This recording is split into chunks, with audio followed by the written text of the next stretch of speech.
Okay, next question is question 3.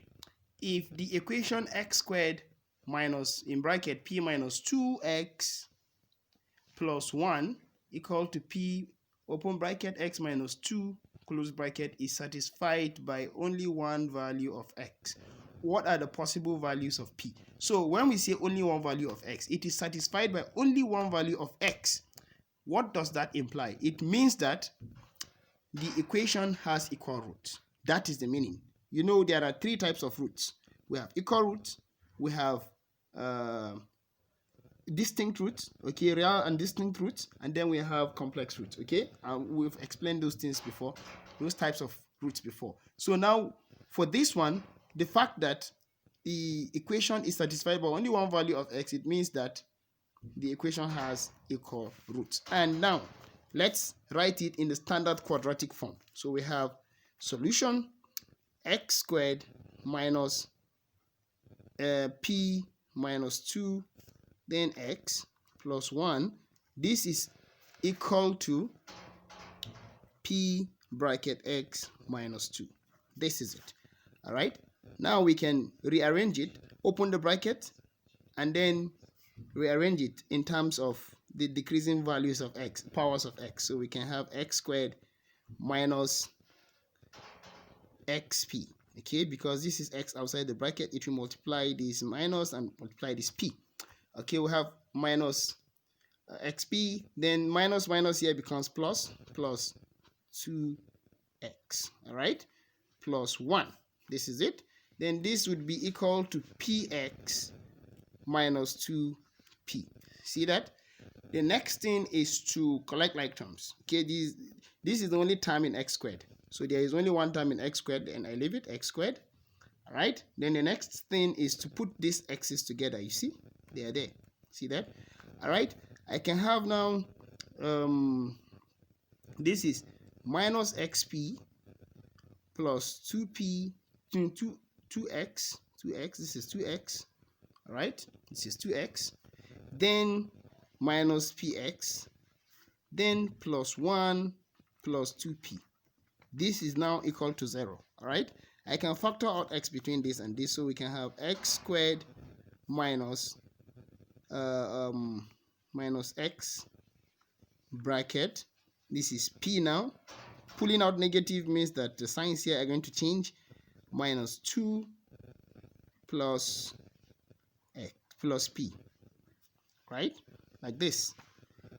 Then plus 1 plus 2p equal to 0. All right. Here now we have, you see, this is p and this is p. All right. We're going to have 2p here, so we can have x squared minus x bracket 2p minus 2 plus 1 plus 2p is equal to 0. All right. Now what do? We can now take our values.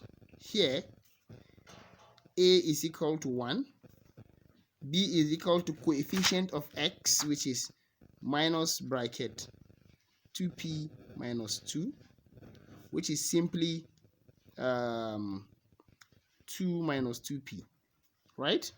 If you open up the bracket, this negative stems from here, okay? And then c is what? C is 1 plus 2p. For equal roots, we have d equal to 0. Is that? So let me just create more space here. So therefore, we have b squared minus 4ac is equal to 0. And my b is 2 minus 2p. So 2 minus 2p, you square it, minus 4 bracket a is 1, c is 1 plus 2p, 1 plus 2p. This is equal to 0. So I'll expand this to give me 4 minus this times this times this. I taught you how to do that. That's the middle term, 4 minus 8p. Then plus 4p squared. If I square this minus 2p, it gives me this.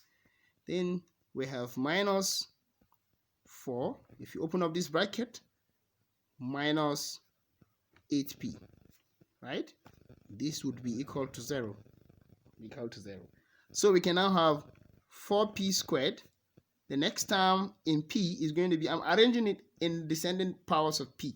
So minus 8p is minus 16p. And so, see, this goes off with this, equal and opposite. This would be equal to what now? 0, right? Would be equal to 0. And so I can factor out 4p from here. 4p bracket, okay? 4p bracket what? 4p bracket p minus 4 is equal to 0. And so we have 4p is equal to 0 or p minus 4 equal to 0. Therefore, we have p is equal to 0 or 4. These are the values of p. These are the possible values of p for which the equation has equal roots, or for which the equation has only one value of x as its solution. Okay, one value of x satisfies this. Thank you.